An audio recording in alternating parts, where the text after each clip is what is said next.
Elevation Nation.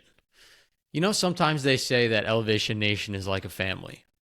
Well, today it literally is a family because we have a cousin of a former elevator and a dear friend of ours. Jared Raisin made this introduction to his incredible cousin who has a really unique story about following your dreams, following your passions, and it's still a story in a movie script that's in progress. We have on the one and only Sammy Kaye is joining the Elevation Nation family now. So you're not our cousin. I guess you're more like our brother, Sammy.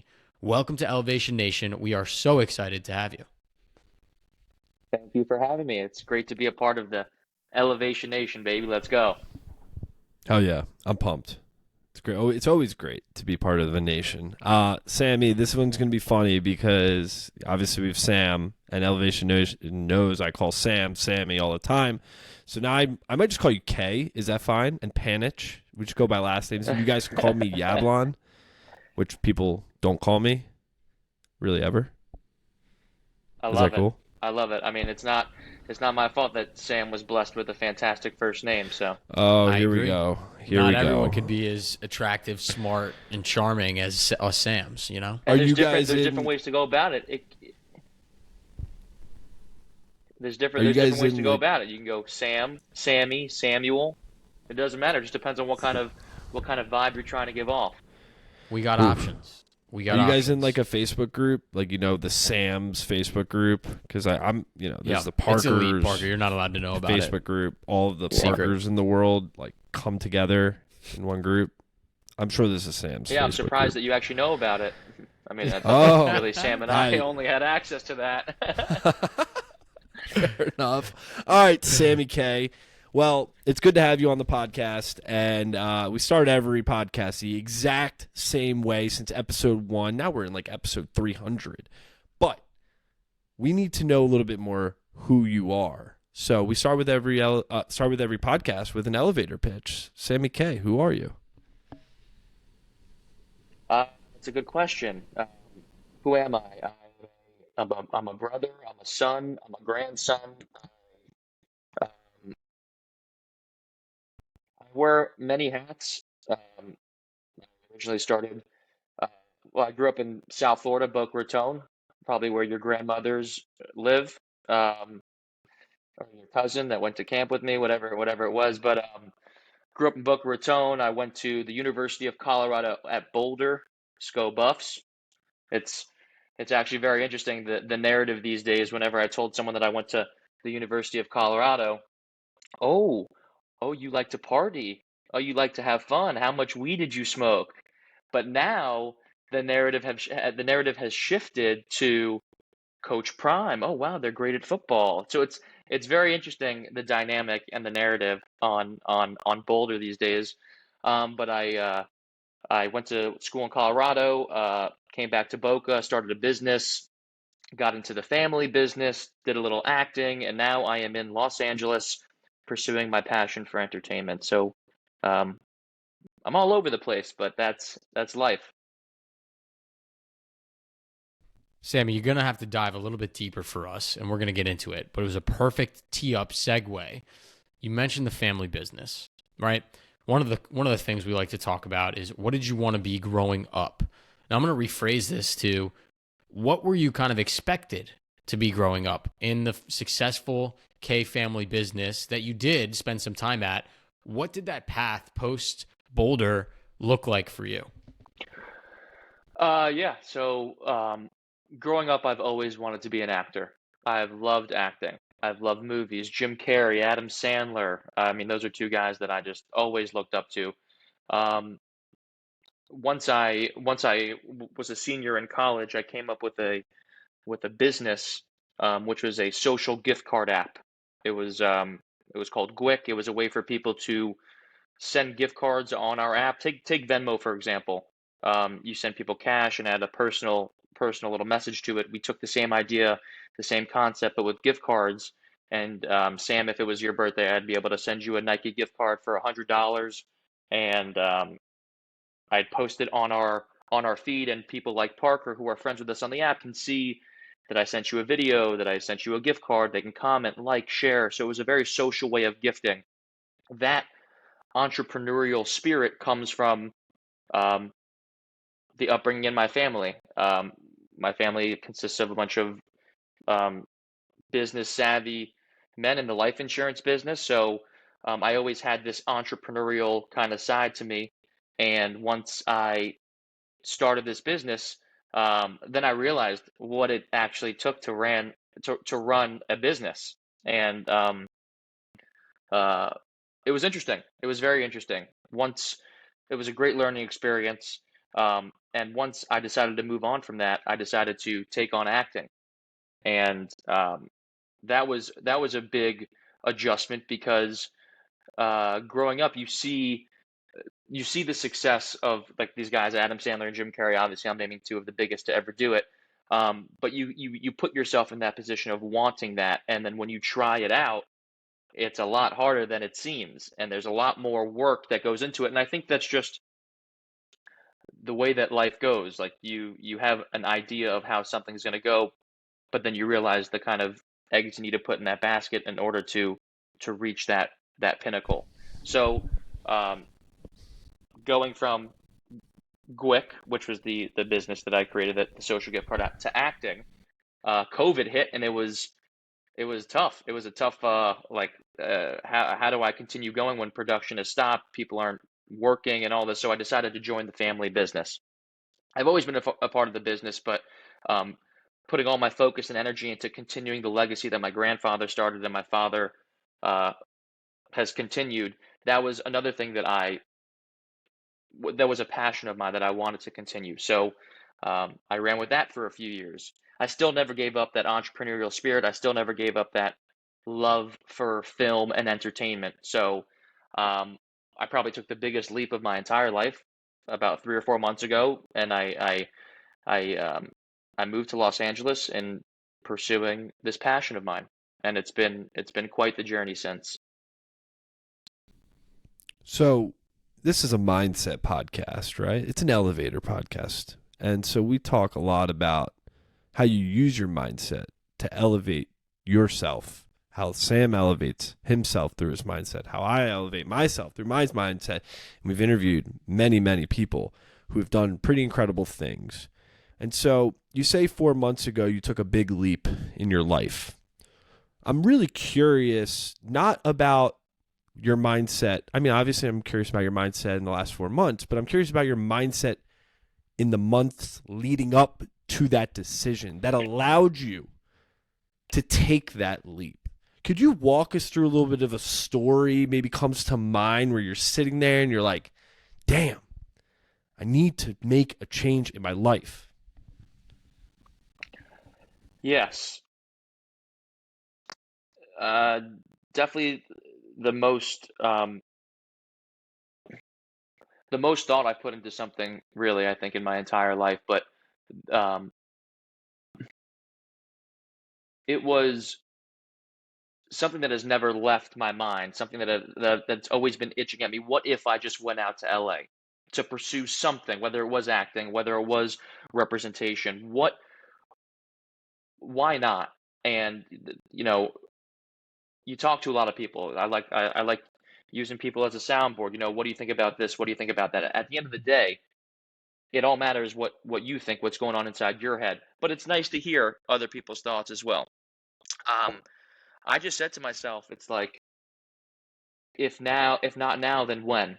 Like, I'm about to be 29. I think in your 20s are really just you're always trying to find your purpose in life, and you're always trying to find out what it is that you love most. And for me, I'm a family guy. I love my family. My family, uh, I have a beautiful family. My parents raised me to love my brother and sister, and when I have my own family, I will do the same. But one of the biggest things that they taught me was to achieve your dreams, reach your goals, go take these leaps. Um, I have that in my head, and it's like, why not? What like do I do I continue just sitting here and do I continue to sit here and just think about what if I take this leap? What if I go do this? What if I go do that? No, it's you get up and you do it. So I just had this realization that was just like, go do it. You don't. I think our people our age, and I mean, I guess really a lot of people, it's like you always think about the outcome of what's going to happen, even if you don't try it, whatever that try is. And I said to myself, let's go try it, and we'll see what the outcome is. But this is just another part of the journey, and a great part to the story. I mean, it takes some incredible mental fortitude to be so confident in yourself to say it's now or never. And I think a lot of people don't ever take that plunge, and they either live with that regret and that what if, or they convince themselves that it would have never worked out in the first place. And so I commend you, Sammy, to take that leap. I think, Parker and I can relate in terms of, I think we're all still finding our dreams. I love podcasting. I don't know if it's Parker and I's number one thing that we do, but we took a chance. We had to take a and we were leap to like, get here. totally. To your point. We put our faces and our voices and now our professional reputations tied to this random podcast. And we were like, what are people going to say? What are they going to think? What if this fails? And it's taken some time and it's taken some growth, but we're excited with where it ended up. And I know that for you to take a big risk like this as well was not easy, but we're excited for where you're going to turn up. And I think that's cool. And so making that move 4 months ago, we're now in LA, in the beautiful city, in West Hollywood. What are you doing now? What does the day-to-day even look like with someone that is pursuing such a big, exciting dream? Every day is different. Every day is different because, I moved here during the writer's strike. Probably one of the worst times to get into an industry that is on complete hold, that is frozen. So that is an uncontrollable, and one thing that we talk about the mental and like how you think daily, and you got to control what you can control. So if people aren't hiring, if the wheels aren't turning, then how do you expect to get in there? Well, you go meet people, you go create relationships, you network. I love networking. Being in the life insurance business, that was my bread and butter. That was the way I got business. You networked. You're not gonna sell a life insurance policy if you're not meeting someone. And the same thing goes for really in my mind, any aspect in business. You're not gonna succeed in getting a job in one of these agencies. You're not going to succeed in acting. You're not going to succeed in entertainment if you're not going to put yourself out there and get uncomfortable and go meet with people. So my days consist a lot of meeting people. I've really taken a big jump in the gym. I've never been so consistent in the gym, which for me, I was always the short, fat kid.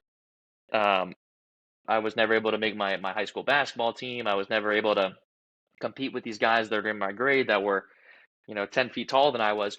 But it goes a long way when you are consistent in one pillar or one aspect of your life, how much that can help in the other pillars as well. So getting on the basketball court in the gym, meeting people that way, that's an avenue of networking.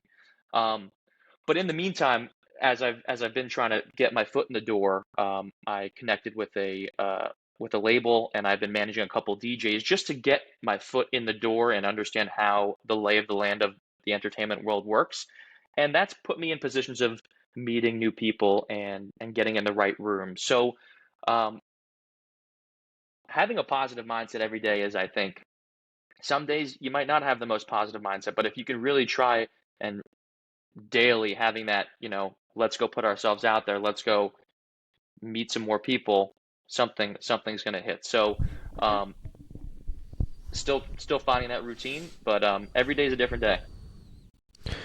Every day is a different day, and I love where we're going with this conversation, because you said something around the positive mindset, right? You always want to have a positive mindset, but sometimes I think as society, we think of a positive mindset one way, where it's life has to always be good, and if it's not good, we can make it good. We can be positive. We can think glass half full. We can show up and it could be cold as shit outside, raining, but you know what? It's a good day. Whereas I think that's great. I really do. But I think what's even better and from what Sam and I have uncovered from all these people we've met who continue to elevate, is that they do have that sense of optimism in their day. But they are very real with themselves when things are not going well. And it's not when things are going like shit, they're like, oh, I'm going to be positive. It's going to. No, it's accepting when things are hard and difficult, accepting that it's okay to feel not okay. It's accepting the fact that you don't have to always be positive. You don't always have to be happy. Allow yourself to feel what you need to feel, get through that moment, and then look back. What did you learn from that? What is a different thing I can do? And now you're shifting your mindset to like, okay, let's go take that forward and use that as fuel, one of our main pillars of mental fortitude. I think oftentimes in society we portray like, you got to be positive, which, yeah, we want more positive people in the world, but don't forget the power of taking how you feel at the moment. You know, if it's negative, great. Feel it and now learn from it and now attribute that to your positivity. If that made any sense to you, Sammy or Sam. Yeah, I think that it's the ideology of being present and, yeah, acknowledging those things. Of course, you want to be positive every single day, but there are things that happen during the day that might not have a positive effect. But Parker, what you said about it's about learning from whatever feeling that was of positivity or negativity, and using that as fuel, or using that as an answer to approach it maybe at a different angle, or just saw and accept and acknowledge what feeling that is, or what is taking place, and how can you build upon it. So I think I agree. Well, I agree I with say everything you this just to said. add to the point is because we live in a society today where we can deflect all that negative emotion easier than ever before. We could pull up that damn phone and just look at something that's going to make us happy like this, give us that instant gratification like this. We can deflect the real shit in the world and avoid. It's easier than ever. You can go and spend money in different ways and buy shit off Amazon. You can look at a movie or a thing on your phone just like that. When in reality, the more you deflect, the more pain you might eventually feel. And so Sam and I believe, just feel what you're feeling and allow yourself to feel it. You're not going to feel it for the rest of the time. Get over it. Learn from it. Use that as fuel, baby, to then go elevate. Today, perfect example of feeling how I feel. I just spent the last hour and a half, Parker and I, complaining and bitching to each other, stressed about where we're going with Elevation Nation in the company. And we have one of that's just these, being Sammy, honest. like this is like once every 3 to 4 weeks. Sam gives me a call. Parker, I don't know what we're doing. And I'm like, ah, shit, I thought I knew what I was doing, but now I don't know because Sam says he doesn't know. And we go through this whole little cycle. And then every time we end, we're like, yeah, we're happy. Like, things are good. Life is good. We're doing our best. And that's perspective. But, Sam, to your point, are we going to forget how we felt in that moment? I hope eventually, because I felt pretty shitty. But now I feel much better talking to Sammy. I feel great. I feel much more positive. Life is good. You're right. And listen, we might not be growing as fast as we want. We might not be famous and having our own movies written about us yet. But we're on the journey, right? And when I think about how often we compare ourselves to other people and how dangerous that is, like, I'd be a hypocrite if I sat here and said, like, don't compare yourself to people. It's unhealthy. Like, no shit. Don't do that. But, like, we live in a society where all we do is compare. So now I'm in a different challenge of what will bring me fulfillment, what will make me happy, what goals do I have, and then digging even deeper is like, why do I even have these goals? And if I can start to slowly align and push little by little forward each and every day and elevate myself a little bit more each and every day, like, cool, fulfilled, good day. Today I was in a shitty mood. I complained to Parker. Is what it is. I feel better now. Next day, move on. And so that's like the new approach that I'm trying to take is every single day, elevate the day. That doesn't mean that I'm positive and improving every day, but we're trying. That's all You're that matters. human, dude. Yeah, You're human.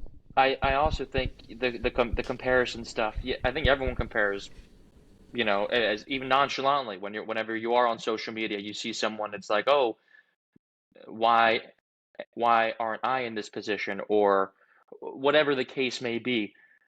Personally, for me, I like to reaffirm what it is that I'm doing to make myself feel better.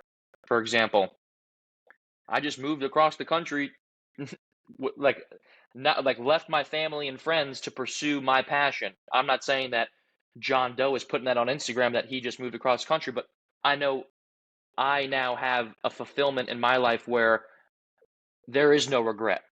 I know that I took this leap, and if something works out, fantastic. If nothing works out and I do something else, at least I don't have that regret. I don't know how many other people have that, can say that, but little things like that that I can kind of talk to myself in my head, that makes me feel better.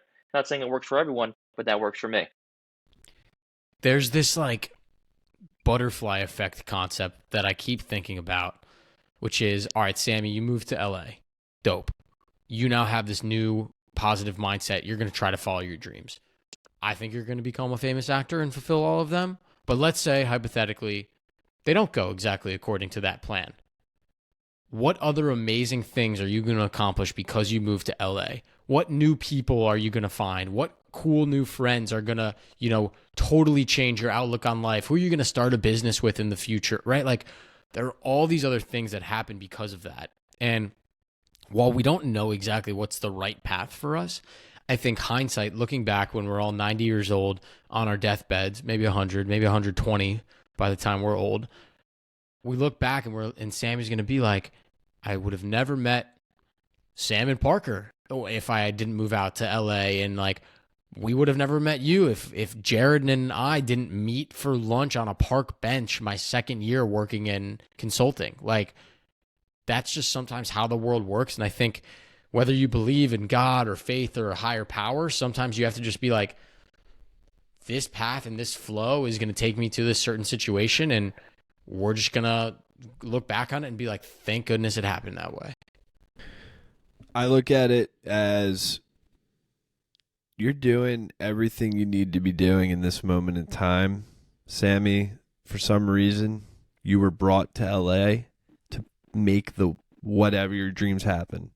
Sam Panich, you're in your room right now with that podcast mic, like, for a reason. Same with me. Like, you can look at it two ways, right? You could be like, damn, I'm in this moment and I hate where I am. Or you could be like, damn, I'm in this moment. I'm not happy with where I'm at, but let's make a change. And then maybe that change will get you to the next thing. To our point about optimism and positivity, I to Sam's point, I believe that you're doing everything that you're like, we give ourselves like so much crap all the time. It's hard, right? We put these guardrails up that we create in our head. And Sammy, for you out in LA, I'm sure it's really difficult because you're trying to make it work and make it happen. Without your friends there. I mean, I'm sure you made new friends without your family there. But I'm curious to you, like, what is, we're getting a little consulting here. Like, what is the KPI? What is the goal, the target that you're going to go to bed at night at the end of 2024 and be like, wow, 2024 was awesome and successful at the same time? For the awesome part, I mean, I'm here. I've battled back in Florida. What if? I'm here. I'm doing it. I'm in the journey. The success is those daily routines, following up with people, being persistent, not being a pest, but being persistent in what it is that you want. I've had to battle with, I've always wanted to be an actor, but I've always wanted to be in entertainment. I loved getting in front of the camera. I loved getting on the mic. I like to MC, but I loved what I did for my clients in the life insurance business. I loved creating newfound money that my clients would have never knew they had if it wasn't for the education of the life insurance policies they had. I really enjoy that part about my business. If I can't make it into the acting realm, the place that I want to be of a Jim Carrey and Adam Sandler, which is what I always thought about when I was a kid, how can I still use my skill set, use what I've learned in the business world to get into entertainment. Let's talk about representation. I'd love to get into representation. I'd love to represent actors and actresses. If I can handle some of their money, put their money in different places, be that kind of guidance, that's a huge success for me. So trying to tackle that has been a journey in itself as well. So when you talk about like what your purpose is and what your dreams are, I know that I want to be in entertainment.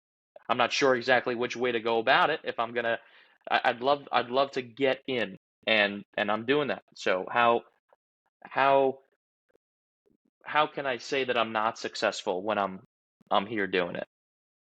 Sammy, that's like I really needed to hear that today, and let me tell you why. And thank you for sharing that. Is sure you have this top of the mountaintop goal. I'm gonna be as famous as Adam Sandler and an incredible actor. But also there are goals that are milestones below that I think still your eyes lit up when you talked about the fulfillment you would get by whether it's helping someone with their life insurance or helping an actor figure out new ways to save their money and be more efficient, right? Your eyes lit up in a very similar way.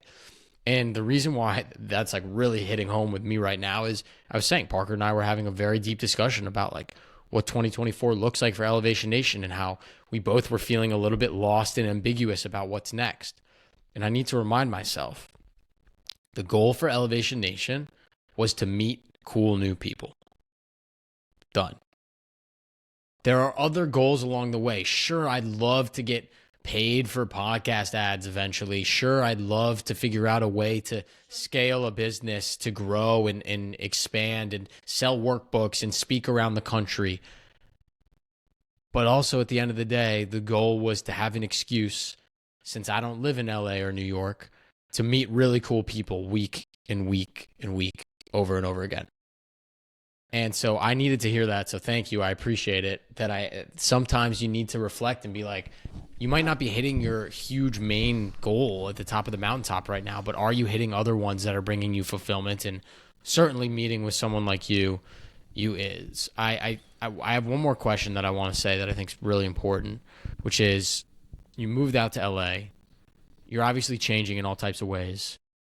Are you still a Heat fan or are you now a LeBron fan?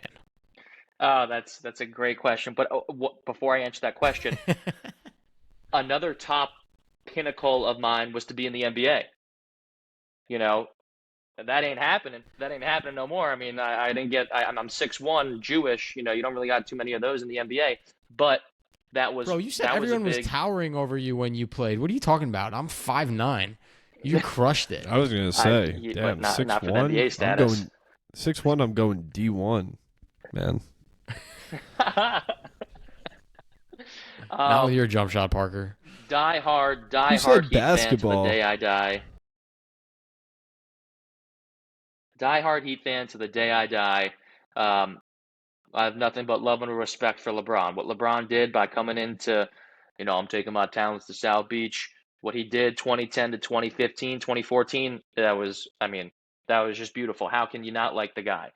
However, I'm Heat through and through. So when I'm here and you got the Heat playing the Lakers, Heat all day.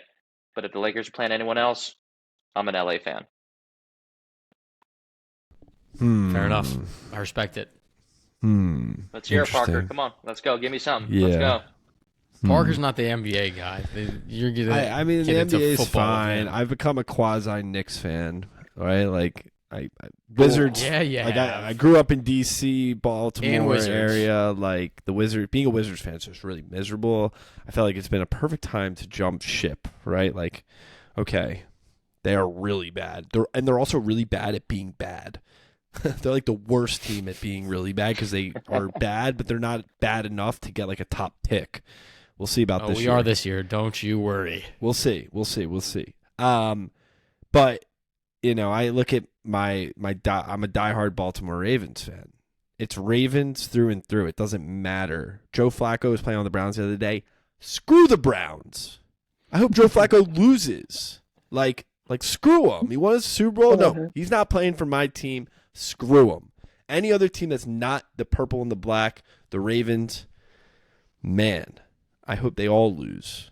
But they can't in 1 week. So, as you can tell, I'm getting pumped for the game on Saturday. Isn't it funny how our mindset you have such a growth mindset, Sammy. Like, oh, I'm gonna, follow my dreams, move to LA, try new things, expand my horizons. And then like we all are so stubborn when it comes to sports teams. It's like we can grow and be open minded on anything else, but our sports teams, nah, sorry about that. Like we are Well, loyal. I have no problem at all being called a bandwagon fan. And let me just explain this to Okay, you. fine. Football, I Fine. mean that was what I was. so and it's totally fine. I have no problem with it when it comes to like football, for example. I'm a huge fantasy football lover. I love my fantasy football team. I've always loved my fantasy football team. Never been too much of a Dolphins fan, but when I went to school in Colorado, I became such a Broncos fan. Why? Because they were amazing. They had Peyton Manning. They won the Super Bowl. I rode those coattails and I loved every second of it. I didn't have a team that I followed and loved so much. I enjoyed fantasy football, so I'm okay with being called a bandwagon for loving Peyton Manning. Uh, that was an amazing time to be a Bronco fan, and I was. So that was great. It was. I mean, what was it? 2013 Mile High Miracle. Ravens, throw the ball up, 10 seconds left, score a touchdown to take send the game to overtime in the divisional versus Peyton Manning and the Denver Broncos.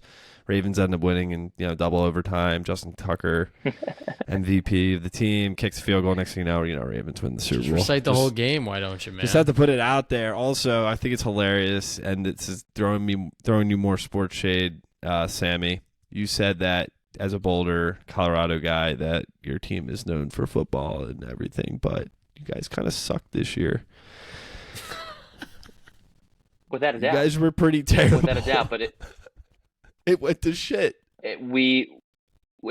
That's the thing. The key is it went to shit. But I mean, I can't tell you how many texts I got. Go Buffs, Deion Sanders. First 4 games of the season, it was like, I went to Boulder.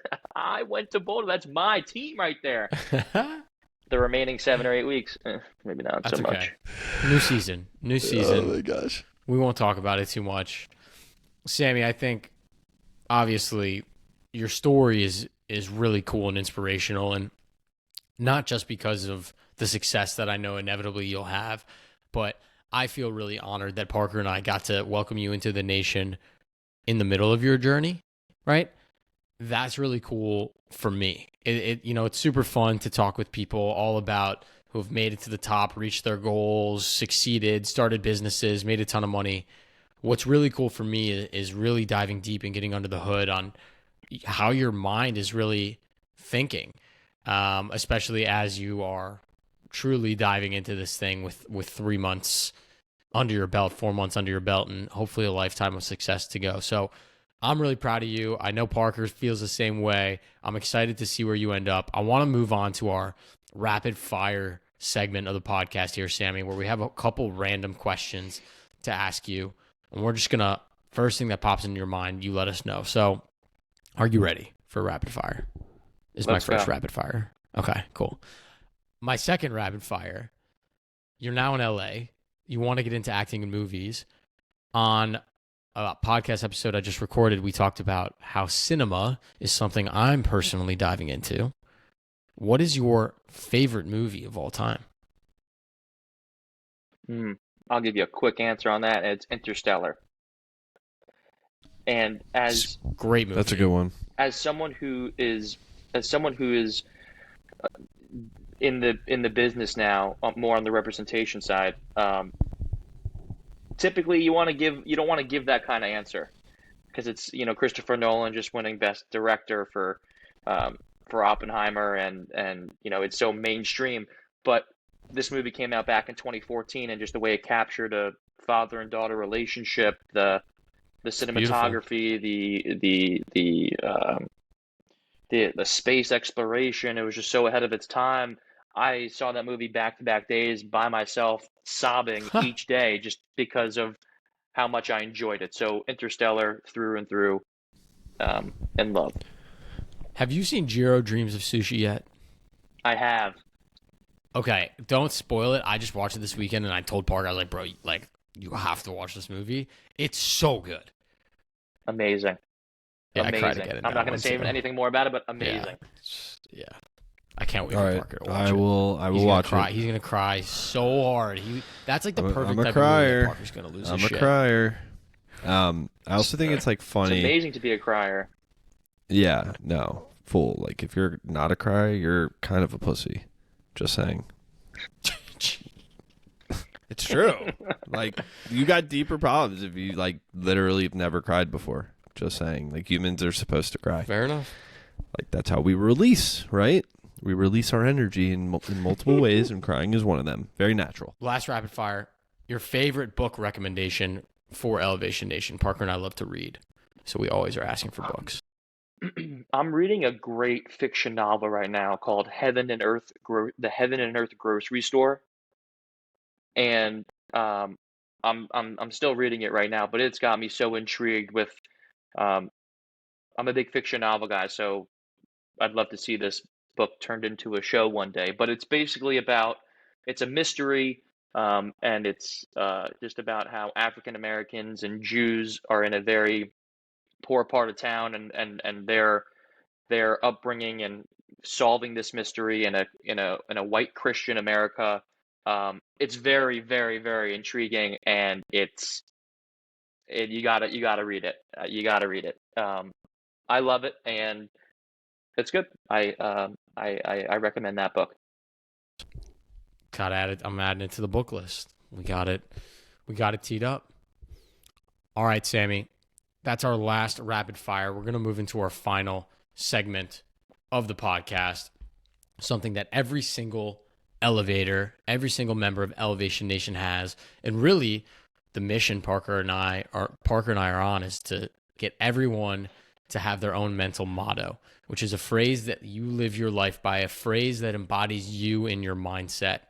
And Sammy Kaye, you've gone through a heck of a lot of changes the past 6 months. We want to know, what is your mental motto? It's definitely going to sound a little cliche, but I think it resonates with me very well, and it's one day at a time.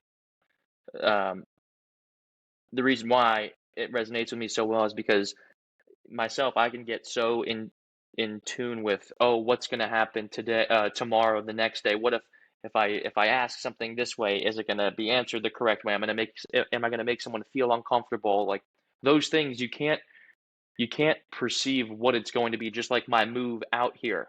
If I move out to LA, what's going to happen? You don't know. You just got to take every day as it comes and do it. Go. I mean, like Nike says, just do it. Like literally, just do it.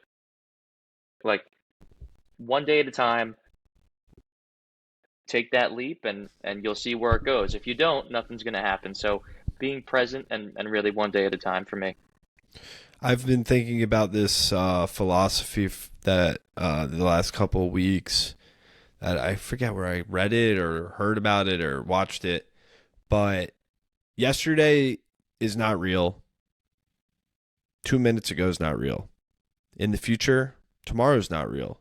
The only thing that is real is right now.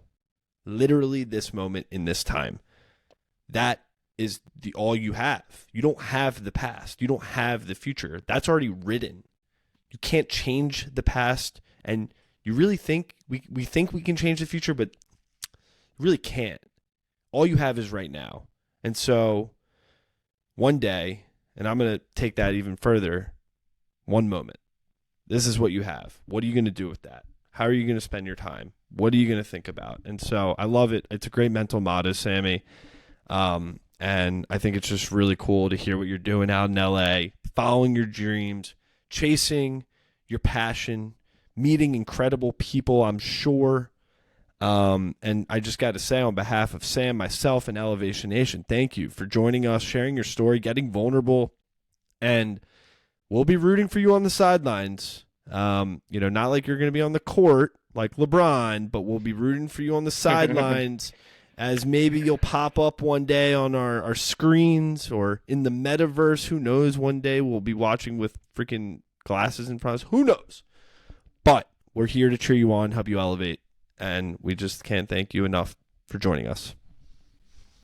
I appreciate that. I do want to leave you with one funny story as one experience that sits with me very well as being here in LA. Monday nights, Peyton and Eli do their simulcast, where they have the game on and they'll interview different celebrities or different ex-athletes. So one night they had Will Ferrell on. Well, it was a Seahawks game. So Will Ferrell is talking about how he thinks he looks like DK Metcalf. So Peyton and Eli put up a picture side by side of a shirtless DK and a shirtless Will Ferrell. Clearly, you got Will Ferrell, kind of fat, white Will Ferrell, and then you have 12-pack specimen DK Metcalf. Hilarious bit.